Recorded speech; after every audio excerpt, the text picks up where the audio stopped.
AI is everywhere right now, but most companies are still stuck experimenting instead of actually transforming how they work. Today's guest helps organizations move from curiosity to real capability.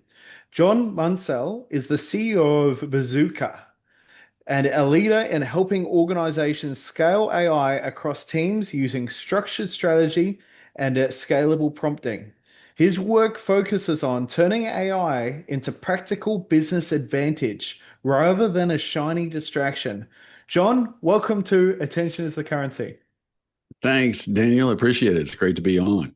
Yes, we're really excited to have you on, and everyone we know you're highly respected in the AI space, so we're really excited to pick your brain today and to find out all those gold nuggets. As Pick away. as, as we have Just we leave have me with something left. yeah enough to get home. There you go. So we're in peak AI hype. What are most leaders getting wrong right now in the AI space? Wow. That's a good question. So I think the thing that they're getting, there's several things that are going wrong. I mean, a lot of it is just the research itself. You have these big consulting agencies, they're doing this research and they're telling you that, 94% of the companies have adopted AI, but they haven't really defined adoption and they haven't defined it well if you do see it. So what they're defining as adoption is an AI initiative in the organization. To me, that's not adopting AI, that's test driving AI. Adopting AI is when everybody who uses a computer more than 30% of the day is using AI at their own fingertips, buying or building their own tools, as opposed to, taking one general tool that comes in to like handle customer support, right? If you so I think if I were going to, tell that to the world, if you will, it would be as a business owner, you're going to get more mileage out of making sure that every one of your workers is using AI than you will by focusing your attention on an application. And the problem that we've seen over and over again is that kind of focus fails initially. It will eventually succeed, but it takes months and months and lots and lots of investment. It will be a lot more successful if you have enough people who understand AI. And that to me is what the focus should be on, is getting the collective wisdom in your organization up high enough to where you can actually use AI across the board. So we have this thing that we call the 10 levels of AI mastery. And we've found that most corporations that we deal with are at level 2 or 3. You need to be at levels 5 and 6 before it really starts to make sense. So I know that's a long way to answer the question, but that's really what it is. It would be focused on training your people up so they know how to use AI themselves, and then they'll be able to contribute infinitely more in the future. Definitely. Well, it's so powerful, and I guess some companies are scared of it, and it's very surface level. What they just it is definitely just test driving in there. Yeah. And what where do you find that companies waste the most time when they first decide that they're going to adopt AI? Well, yeah. I mean, it kind of goes back to how you're going to define adoption. But I think here's the challenge that with most companies, the C level, CEO, CFO, COO, et cetera, they they don't know AI as well as people 2 and 3 levels below them, and so they're afraid to lead that, but they're also afraid to let it go untethered because with shadow AI, people could bring stuff in and use things and disclose things that you don't want them to do. And so that's one of the things that we really work with is the executive team to get them up to speed so they're more confident in leading the adoption of AI, but understanding that the adoption of AI is getting every worker to use it not just two or three, you Yeah. know? And the other thing I guess I would say is that this is much more of a change management issue than it is a technology adoption issue. That's where I think most people miss it. They don't understand that you're um, used the right way. AI should allow you to completely reimagine your workflows and your standard operating procedures and everything else. And most people have their own ways, You're used to doing it this way. We've always done it that way. And now you're throwing another piece of software at me, which frankly is another thing that bugs me because it's not just software, Yeah. I But definitely. addressing that fear at the senior level and at the bottom level, of change is a massive thing that people have to address. Yeah. Well, I'd say that there's so many misconceptions that they think they're gonna lose their job, but it's actually making their work so much better. And that sort of brings us to the next question. I think this sort of puts that whole thing at ease. What separates companies that actually benefit from AI from those that don't? Um, I guess it depends on whether, those who don't benefit from it are the ones who don't even try it. If you're comparing a company A who's trying AI and company B who's trying AI or adopting AI, the ones that succeed are the ones that invest in the employees learning. Okay.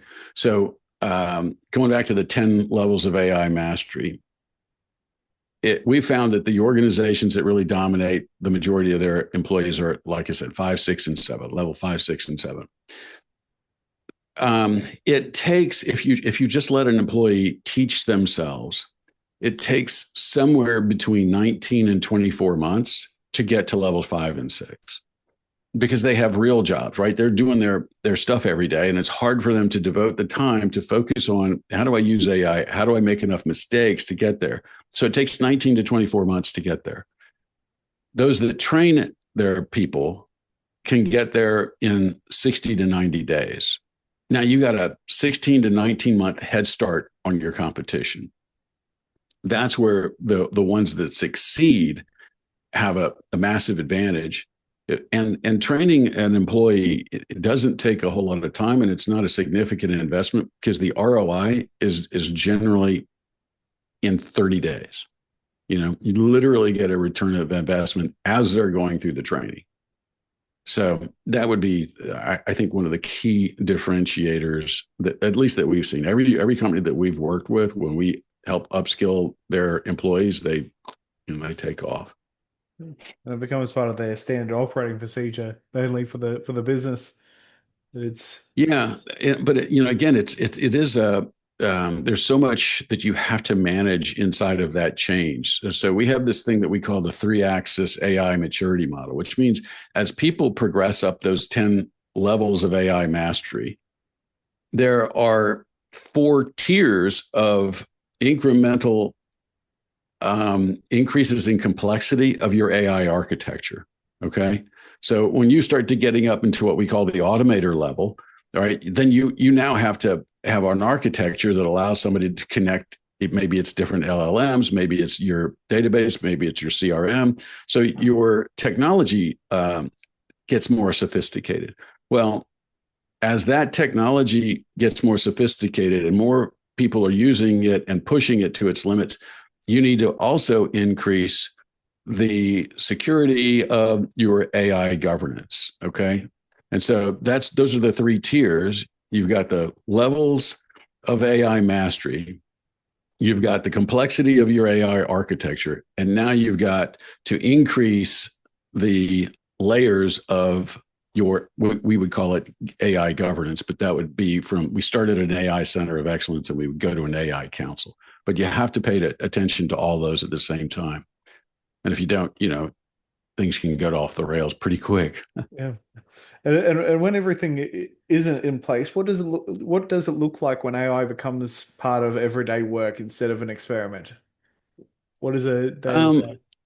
Yeah, well, I mean, I can give you the biggest examples of our own team. All right, so kind of like yourself, for 27 years, I had a software development company that gradually grew into a marketing agency and a digital marketing agency, and I sold that about 3.5, 4 years ago just to go into AI. So I went from a high of 40 employees down to two, and had to incrementally grow back up. But um, the people in our organization use AI all day long, and so we're using it, 8 to 16 hours a day, 7 days a week. So we're acting like we have 30 people, but instead we have 6 or 8 people. You know, so using it every day means you're building your own tools, and so you're using AI not just as a way to write a fast blog post. You're using it to do the analysis that you need on a customer. You're using it to generate transcripts from meetings. You're using it to analyze those transcripts and look for things that you may have missed in a sales conversation. You're then using it to help you look over all your products and services based on the pains and frustrations that were expressed in that meeting and try to match it all up and create a bespoke proposal that's not full of boilerplate. So all of those things are automated workflows. But at the end of it all, you have to train your employees not to abdicate their experience and their intelligence to AI. They have to know that they're in charge of AI. And like I always say, if you don't know what excellence looks like, you will always get average or less out of AI. So you have to keep your employees understanding they're the ones that knows what excellence look like. They're the ones that know what your culture is about. So upskill them. Don't replace them with somebody just because that somebody knows AI. Yeah, Does no, that make sense? that's exceptional because that also answers our next question because we were looking for a mindset shift that needs to happen inside the team before tools even matter in that sense, and reinforcing that positivity in your team seems to be the definitely the way to go because it's Yeah. It's not only that, but what's fun is when people start to use it and they start to get good results and they follow our frameworks. So we have this thing that we call the AI strategy canvas, and it teaches people how to communicate between each other on what AI needs to be successful. And the AI strategy canvas also helps people construct really powerful prompts that get the better results right away. So when they start doing that, then they start showing others. And we teach them this thing we call scalable prompt engineering. So somebody could look at that prompt and go, oh, I see what you did here. I could take that prompt in my department. I can swap out this variable for that variable, and I have it do something completely different. And so that sharing gets people excited in the organization. And it keeps people from being afraid, and it gives them actually a lot more fun because they're like, oh my gosh, this job would have taken me 18 hours and I did it in 20 minutes. That's exhilarating. and that's why you say that prompting should be treated like a professional skill. Yeah, yeah, without a doubt. Yeah, and there are two levels of prompting, I would say. The first is just what you would typically see, which is a natural language prompt. It's just, hey, let's chat back and forth. There comes a point where you realize I'm doing this over and over again. I need to put some structure to this prompt. And if I put structure to the prompt, then anybody can come behind me and understand the flow of it, understand what it does, and I can use it over and over and over again. You know, and so that's what we teach people to get up to that structure stage. When they take that structured prompt, then they can take that and put it inside of a custom GPT or a Gemini Gem or a Claude project, or essentially it becomes a Claude skill as well if you're familiar with Claude skills. But that's all those are very structured prompts that anybody can come in and fine tune and do something different. And now you've got your own library of prompts. Your department has a library of prompts, and it just makes everybody much more efficient, especially if you have turnover.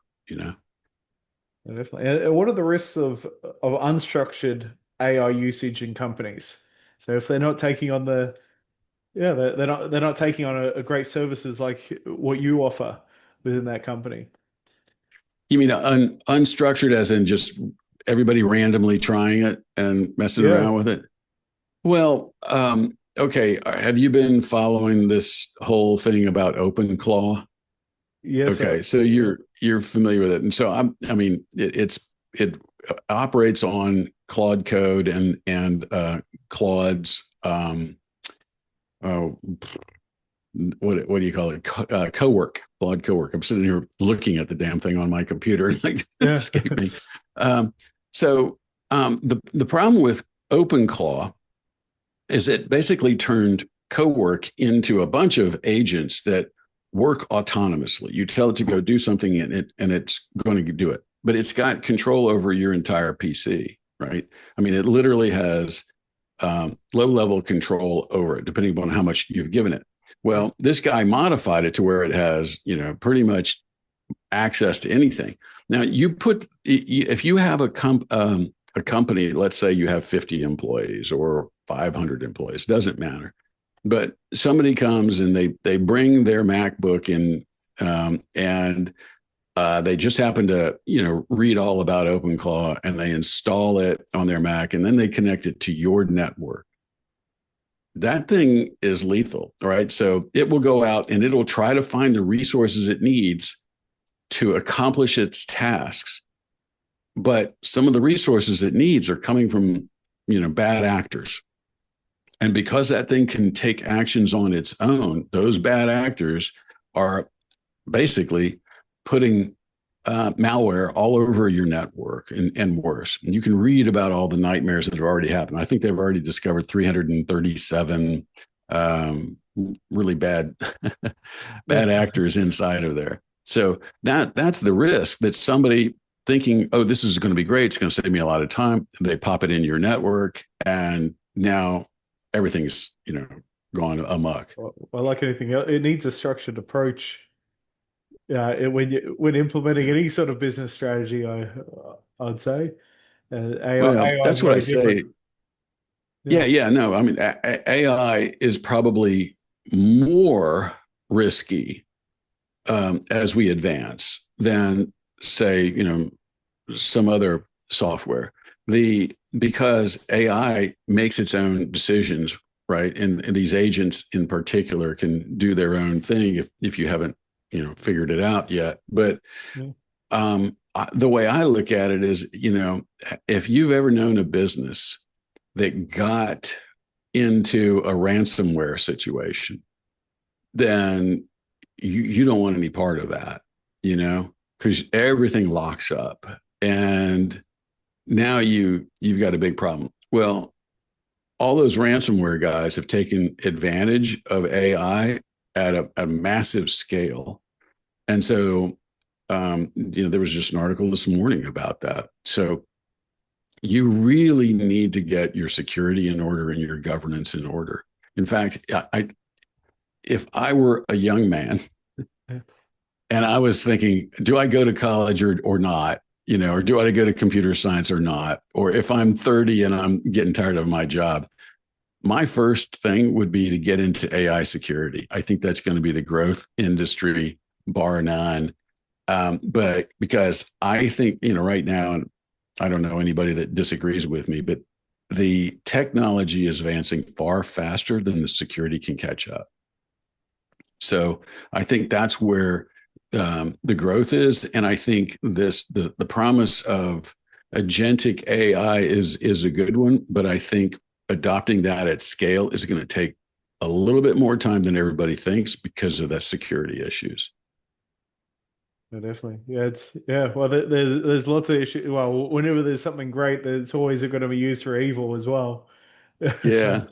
Yeah, it's what I call the one asshole theory.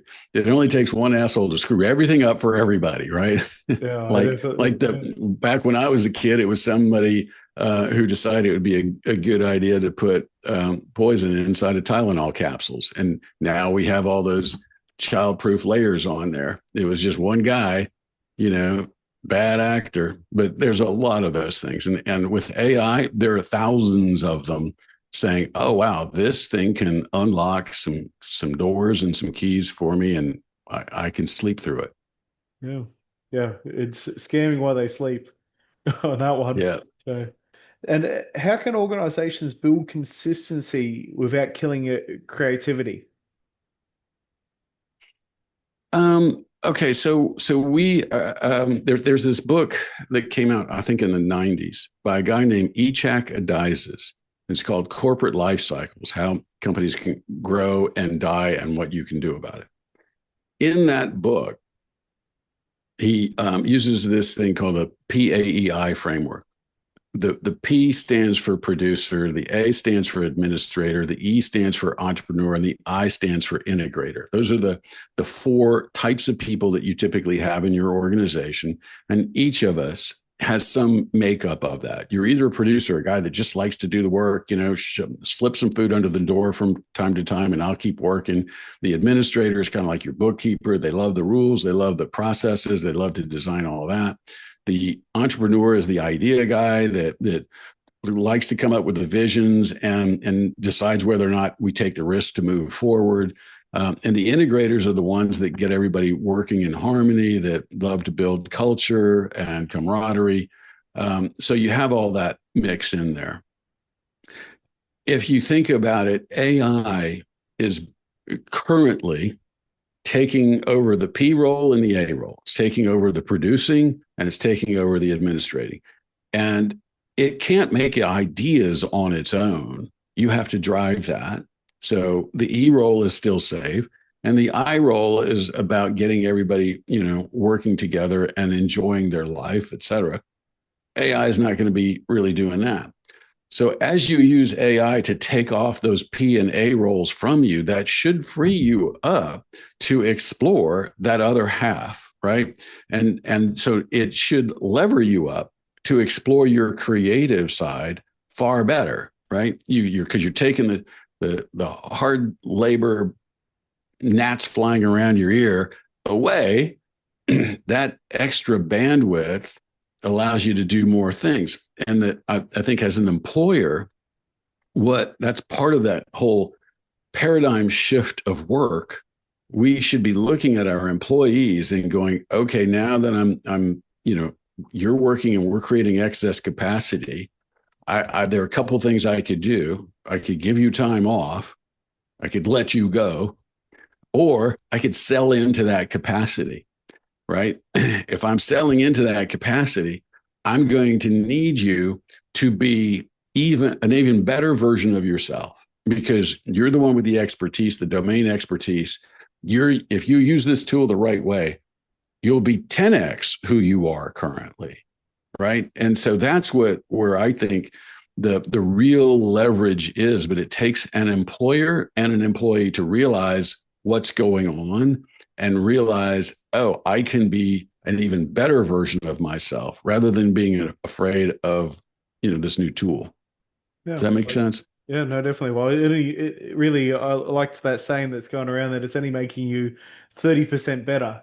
It's not completely replacing you when it comes to AI. Well, who knows what the percentage is? I guess it's speculative. And also from an entrepreneur point of view, we didn't get into business to do the books and all that kind of stuff. We Right. Right. we wanted to delegate all that out, and we wanted it to be done well and triple checked. And I always like to bounce my as an entrepreneur and as somebody that loves to start new projects. I always like to ground myself with AI. That Yeah. yeah, you can sort of bounce those ideas backwards and forwards and say, is this really a good idea? And it tells me pretty quickly whether my idea is not good, which is quite grounding, because normally you're going to talk to people that aren't entrepreneurs and bounce Yeah. those ideas backwards and forwards. Well, I tell you, in that, I'll give you a couple of things to think about. AI, the system instructions behind all LLMs is basically you're a helpful assistant. Okay. As a helpful assistant, they're designed to agree with you and tell you what a genius you are. but if you create your own prompt and your own, Claude is great with this, and you say, look, I want you to challenge my opinions. I want you to help me think deeply. And instead of you telling it that it is my personal coach, you say, you and I are working together and we're going to create something masterful. I need you to challenge my ideas and I'm going to challenge yours. And let's push each other to a much better level. And I'm going to give you a problem and let's start solving it. Okay. When you layer that into a prompt, what it will do is amazing. The results you get are infinitely better than if you just go into untethered AI and you say, hey, help me, with this. What do you think? Should I do this? It'll go, oh, that's a brilliant idea. And then you go, well, I don't think so. Maybe we should do this. That's an even better idea. You don't want that. You That's run very it good. to really push you. Yeah, no, And it's interesting. it is. Go ahead. Yeah, I've been working on mine. Mine's really mean to me now, so because I've been refining on it. Because I wanted brutal honesty. I didn't want to live in a fairy world. Yeah, yeah. Well, do it. Yeah, do it. And it's fun to watch it. I put something in there the other day. I was just trying to brainstorm, a name or something. And I said, I gave it some thoughts and stuff. And he goes, yeah, that's really good. But he said, I want to push back on this one idea you put out there. I don't think that's right. And here's why. And blah, blah, blah. I'm like, I kind of agree with you, Yeah. but it's fun when you do that. And, you can tell it to just look, be a brutal critic. You can amp up whatever it is, but you don't want it to just be a jerk, but you would say, be a brutal critic, but back it up and then help me, think through it at a much higher level. Yeah. But it is fun. Yeah. Well, yeah. Well, mine is mean to me, but I think the meanest part is that it's telling the truth. And I go, yeah, yeah, you're right. I don't need to start that. I should focus on Right. this. Yeah, yeah, because it always tells me that I don't have time to do these additional wild projects, and because it knows what my full schedule is and everything, which is always getting refined. But Yeah.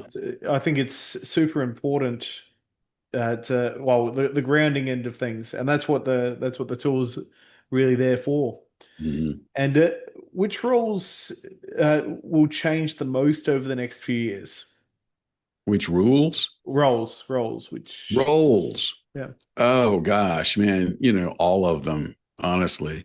Yeah, I mean, in the next few years, when they start coming out with the humanoid robots at scale, you're going to see just about everything get affected. The all of the knowledge workers are going to have troubles, right? Programmers in particular. But here's what I think. Let's take programmers, right? Because Claude Code and all any LLM is writing amazing code right now at lightning speed, and all of the vibe coding tools are incredible. But here's the thing: so if Microsoft just laid off 20,000 developers, okay, these aren't slouches, yeah, these are sharp, sharp people. So the one thing I can tell you is that I could vibe code a pretty cool application, like I over the weekend, Sunday, Monday, and Tuesday, I built a pretty sophisticated application using Claude and Lovable and a couple other tools in between. All right. That application in our former company, okay, would have taken probably 6 to 8 weeks to build, and it would have taken 2 weeks just to build the design spec. Okay. And then you're going back and forth fixing things, and then you have to test it for security, and then you have to go run it by the client, and there's back and forth. It literally would have taken 6 to 8 weeks, and I literally did it in 3 days. All right. So now, if I want to turn that into a commercial application, now I have to tie a commerce into it and a bunch of other things. So what does that mean? As a small company, I need an engineer that can now come in and bolt that stuff together. and launch it. I could vibe code it, but is it the highest and best use of my time? No. So what I see is all of those developers that are getting laid off from Amazon and from Microsoft and from OpenAI or whatever. They're going to have to filter down into the smaller companies who need the engineer. They could code it themselves, but they need an engineer to really push it to another level. So, like for instance, your CRM, if you're using Salesforce and you're a smaller company, or you're using HubSpot and you're a small company and you're tired of paying $3,600 a month, man, you could literally code your own CRM that's form fit to you. It doesn't have all the bloatware of these other tools. All you need is well, it's going to cost you more than $20 a month because the token fees are going to eat your lunch. But for that same amount of money, you can hire an engineer and do the vibe coding yourself and build that thing. And you can probably monetize a few of them for your friends. So that's where I see happening. I think the software engineers are going to start working for smaller companies rather than larger. Yeah. But everything's going to shift. It's going to be a strange shift in the balance of power, Daniel. That's all I can say. It's going to Yeah, be no, interesting. it's an exciting time to be in the market, really. And I've definitely been, although I was a web developer, I've definitely been vibe coding, and it's exciting because I wasn't really that good of a coder, in a sense, because Yeah, I'm more wired as a salesman and as a representative. So it was. And as I mentioned to you, we've been building out our own CRM, and I've been building out sort of the example, then getting other developers to see the vision more. So yeah, it's because there wasn't anything in the market that worked for purpose. So mm, it's yeah, it definitely it opens out the doors, and if you just and it opens out the mind to what's really possible. Because really, yeah, these sorts of things are going to be a fraction of the cost to build than what they used to be. You used to spend multiple six figures and many years to yeah, get something that's actually not as clunky. And yeah. if a business wants to stay relevant over the next 5 years with all those changes, what should they start doing now? Well, I think the main thing right now is to hurry up and get your people trained up, get your governance in place, and don't waste time. I mean, the ramp. Let's go back by most people's standards. AI was invented 3 years ago, right? Yeah. But the industry has been working on it for decades. It's just taken on this new iteration. But when it became available to the public as ChatGPT, that's when things started to get interesting. So we had this trend of it improving, every 6 months or whatever, and that would get more and more powerful and more powerful. But we are now at this stage where because AI is writing its own code, and it can write better than 90% of any developers out there, and at 1/100th the speed, right? I mean, you could just it's building its own stuff. And so now you're seeing these improvements, like um, think about it. What was it? Opus 4.5 came out in December, and now they've already got Opus 4.6. Yeah. But Opus 4, I don't know how long it was on the market, but probably 8 months. And then so the leaps are really, really quick. And I think if you wait, it won't take long for a competitor to leap past you to a point where they've got an insurmountable lead. So I know that's the hype that everybody says, but now I'm seeing it actually happen because of what you can do now with these tools. It's more than just a fast copywriter. Yeah. No, it's a while. Well, at the same time, who knows how good it will go? And it's Yeah. just yeah, it is developing on itself as well, and that's the yeah. Hopefully, we don't see it building its own factory and putting itself into bodies. So Right. that's Right. that'll be something out of the movies. But at the same time, Yeah. AI is something that we believe was fiction in the past. Right. And now And it's it's here. yeah, now it's here and it's building fast. So Well, you've got two issues, right? You got on the one issue, you've got people saying this is the worst AI you'll ever see, and I completely agree. It's the worst you'll ever see. The thing that worries me is depending on what you're using it for. Like if you're using it in marketing to write copy, I'm afraid it's going to somewhat plateau or get worse because it's consuming its own content. And what it's writing is garbage. You know after being in the space, it takes a lot of talent to be a good copywriter, especially a direct response copywriter.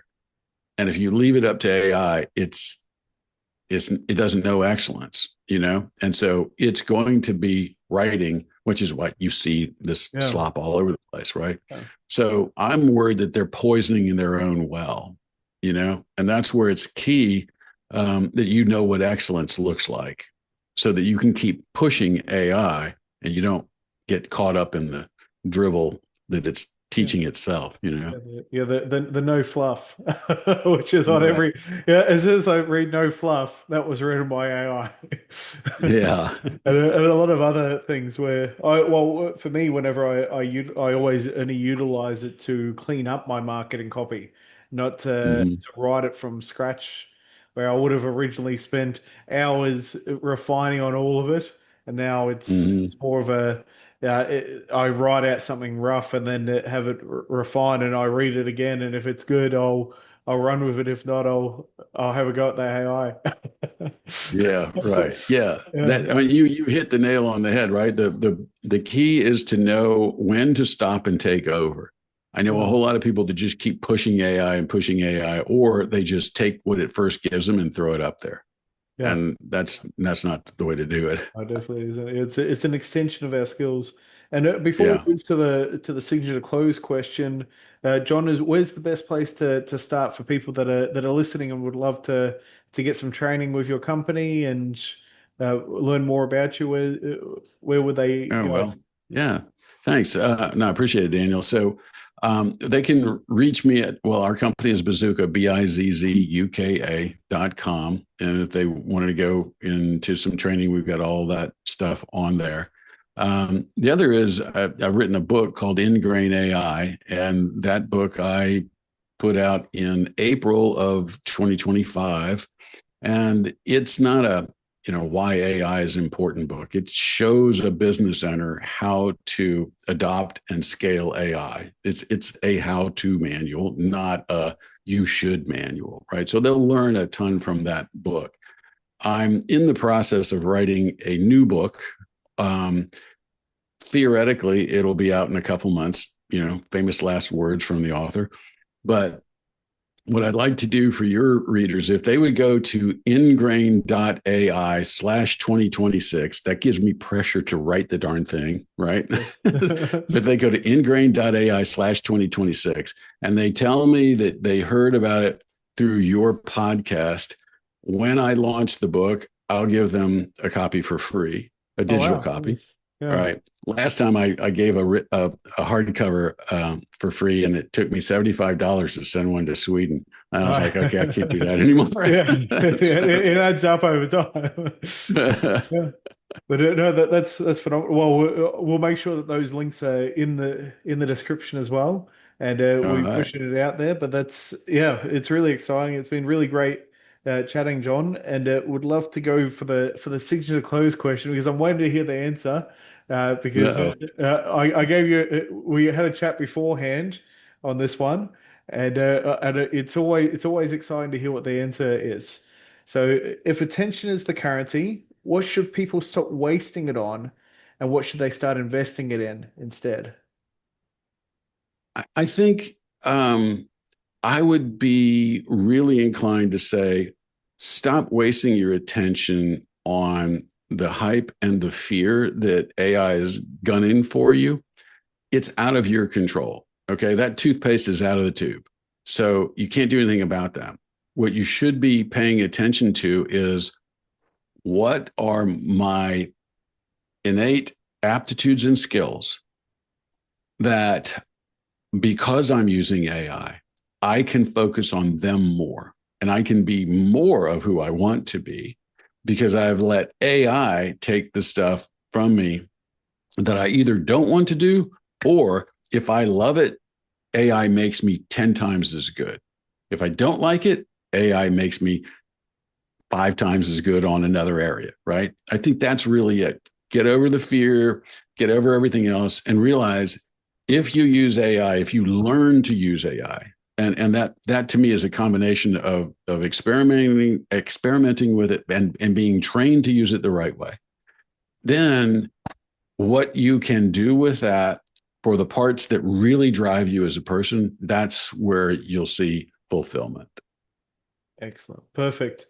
And that was a great way to finish up the chat today. John Munsell shared a clear path for turning AI from hype into a real advantage. If this episode helped you rethink how AI fits into your business, or even your life as well, to get excited by AI and stop fearing the uh, sort of any of the outcomes, because it's just an exciting time. It really is. Share it with someone who needs to hear it, and also all of John's links will be in the description. And thank you again, John, for joining us on Attention is the Currency. Man, thank you for having me on. It's been a blast, Daniel. Thanks.